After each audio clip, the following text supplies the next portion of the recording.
Assalamualaikum Bun, welcome back to my channel Bunda Kun Queen. Jangan lupa klik tombol subscribe-nya ya Bun.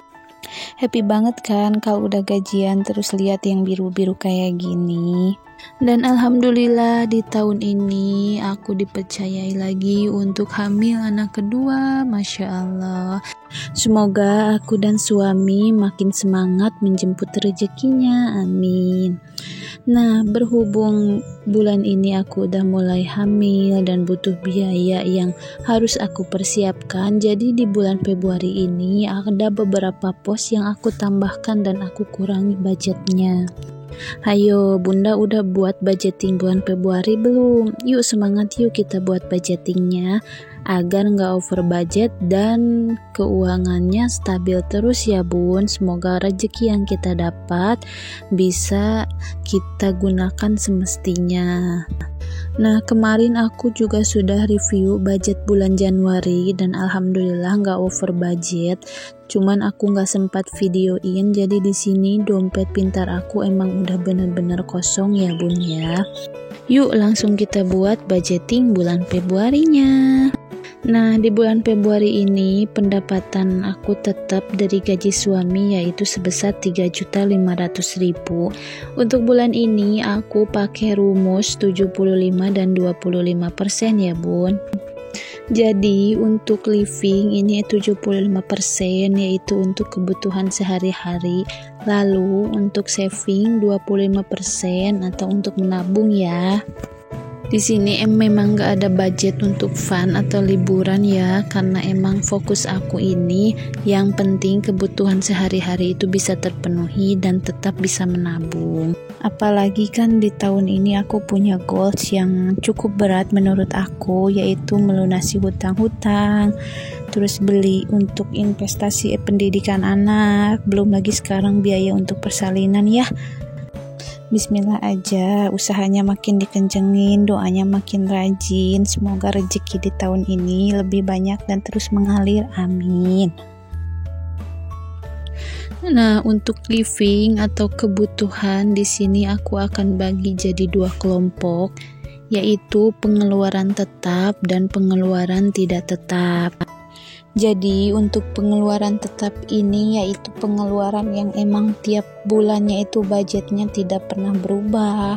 Di sini aku masukkan transport suami atau uang jajan suami, terus sedekah, lalu kuota dan listrik, arisan, hutang, lalu biaya mudik. Ini aku masukkan ke pengeluaran tetap agar budgetnya emang gak bisa diganggu gugat ya. Jadi itu emang harus diisi gitu loh. Seperti biasa, karena suami aku gajiannya 2 kali, di sini aku buat 2 kolom. Yang kolom pertama itu untuk gajian yang pertama, yaitu setiap tanggal 25 sebesar 2.500.000. Lalu yang kolom kedua untuk gajian kedua tanggal 15 sebesar 1 juta. Nah, yang kedua ini pengeluaran tidak tetap. Di dalamnya itu termasuk ada belanja bulanan dan belanja mingguan. Lalu di sini aku juga memasukkan dana tidak terduga ya. Berbeda dari sebelumnya. Biasanya kan aku tulis dana darurat ya. Setelah aku tahu sepertinya berbeda, karena untuk dana tak terduga ini bisa aku pakai untuk kayak tiba-tiba dapat undangan atau tiba-tiba ada yang meninggal gitu kan. Sementara dana darurat aku siapkan untuk keadaan-keadaan yang benar-benar kritis gitu loh. Untuk kalian yang masih bingung ngitung dana darurat dan manfaatnya apa aja, kalian bisa nonton video aku seputar dana darurat. Bisa klik icon di atas ya. Nah, di sini aku masukkan pos baru yaitu kontrol dan obat. Jadi ini akan aku pakai untuk biaya kontrol ke dokter kandungan sekaligus USG gitu ya Bun. Tapi berhubung aku ini tinggalnya di desa, jadi biasanya kontrol dan USG ke dokter kandungan langsung itu nggak tiap bulan, biasanya 3 bulan sekali. Paling untuk kontrol rutin setiap bulan biasanya aku ikut posyandu di dekat rumah, jadi langsung dicek detak jantung bayinya itu sama bidan. Untuk saving atau tabungan di sini masih seperti sebelumnya, hanya ada koperasi, hitan, lebaran, dan pendidikan anak.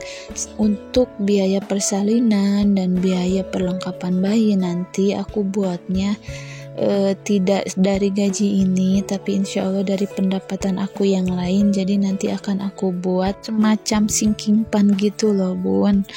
Insya Allah nanti aku videokin juga ya prosesnya, dan semoga aja rezeki aku juga bulan ini semakin bertambah, amin. Nah di sini aku langsung budgeting untuk semua gaji, meskipun beda tanggal ya nggak apa-apa, jadi nanti tinggal pembagian uangnya aja gitu loh, nggak harus mikirin oh budgetnya berapa nih gitu. Jadi untuk transport suami misalnya di gajian pertama itu dikasih 500, lalu di gajian kedua 200.000.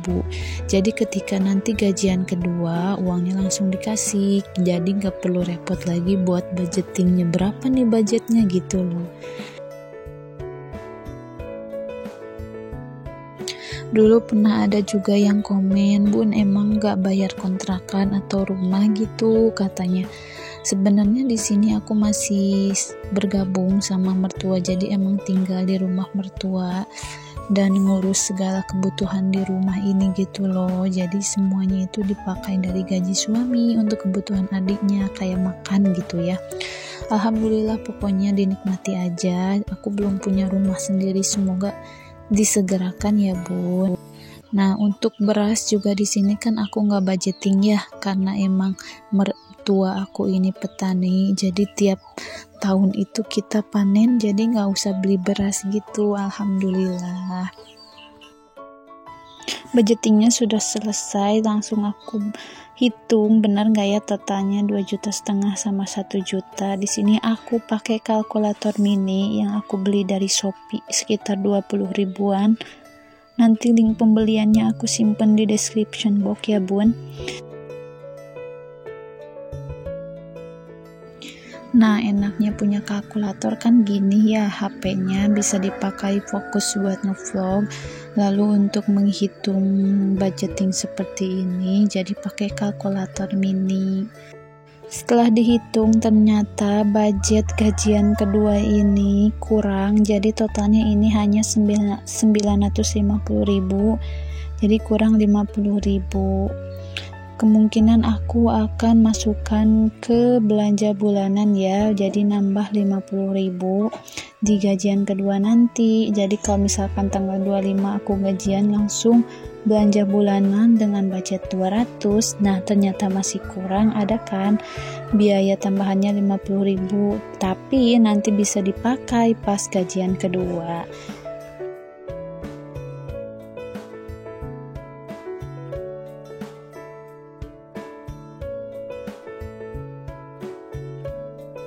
Alhamdulillah kan kalau pas kayak gini, jadi nanti pas gajian langsung tinggal bagi-bagi aja uangnya, nggak perlu pusing budgeting lagi.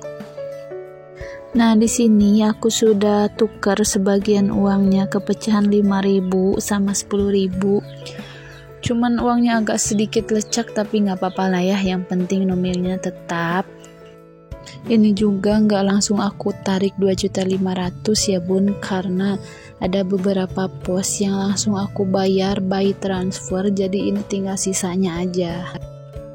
Untuk transport suami, hitan, koperasi, dan tabungan lebaran ini semuanya by transfer, jadi uang yang cash ini tinggal sisanya aja untuk dimasukkan ke dompet pintar. Nah untuk sedekah dan listrik biasanya aku pisahkan langsung, dan untuk hutang ini aku simpan ke tabungan sinking fund yang baru aku buat. Di sini aku pakai binder lucu ini, asli ini lucu banget sih, dari pertama aku lihat langsung sesuka itu. Nah di sini itu rencananya akan aku buat sinking fund, nanti aku buat video lanjutannya ya soal tabungan ini, tapi menurut aku ini lebih ke tabungan target sih. Di sini aku masukkan untuk mencicil utang itu tadi budgetnya 150.000. Di sini ada 200.000, jadi baru terkumpul 450.000. Ini masih panjang ya, semoga target tahun ini tercapai bisa lunas hutang. Nah, selanjutnya ini dana tak terduga, budgetnya hanya 50.000 setiap bulannya. Sebenarnya ini kecil ya bun, cuman karena menyesuaikan budget yang ada, pokoknya yang penting cukup. Untuk belanja bulanan ini 200.000 dan nanti pas gajian kedua itu 50.000 untuk tambahannya. Beginilah ya bun, jadi seorang istri itu harus pinter-pinter banget menyusun rencana keuangan kayak gini, dan semoga ini gak over budget, jadi semuanya harus sesuai dengan budget yang kita buat ya bun ya, biar gak minus lagi kayak kemarin, biar hutang gak bertambah lagi. Lalu untuk belanja mingguan, ini budget setiap minggunya itu 125.000. Di rumah ini ada 4 orang dewasa dan 1 orang anak. Insya Allah aku bilang cukup ya, pasti dicukup-cukupkan aja ya, karena di kampung emang harganya lumayan lebih murah lah untuk seminggu. Nah, untungnya di hamil kedua ini anak aku masih soleh atau solehah, jadi aku nggak mual-mual muntah kayak orang hamil biasanya, karena pas hamil pertama juga gitu, jadi emang baik banget ya, nggak mual, nggak muntah, terus nggak bau-bauan juga, jadi tetap bisa masak juga setiap harinya. Cuman kemarin sempet juga ya ngidamnya aneh-aneh, jadi kayak aku di rumah masih bisa masak, tapi aku nggak mau makan masakan sendiri gitu loh, jadi buat makan sendiri itu aku harus jajan apapun itu. Ada yang ngalamin gitu nggak sih bun pas hamil? Jadi sepertinya tiap anak itu punya cerita dan keunikannya masing-masing loh bun, mau itu pas hamil atau nanti pas udah keluar, ada aja gitu ya yang bisa nanti kita ceritain. Oke, kembali lagi ke budgeting ya bun. Jadi ini untuk gas dan galon ada 100.000 budgetnya. Lalu untuk jajan anak ini masih 50.000. Sebenarnya ini kalau sekarang lumayan ya, kurang, karena anak udah mulai bisa jajan, rajin jajan gitu loh ke warung. Tapi untungnya masih ada ayahnya yang suka jajanin, jadi emaknya gak mau rugi gitu. Alhamdulillah dompet pintarnya udah terisi dan penuh lagi ya bun. Semangat buat kita mengelola keuangannya. Semoga rezekinya makin mengalir ya bun ya, amin. Jadi nanti pas gajian kedua aku gak perlu pusing lagi budgeting, tinggal bagi-bagi aja uangnya sesuai pos yang udah ditentukan. Oke, terima kasih ya bun sudah nonton video budgeting ini sampai selesai. Semoga ada manfaat yang bisa diambil dan semoga menjadi inspirasi. Tetap semangat budgetingnya.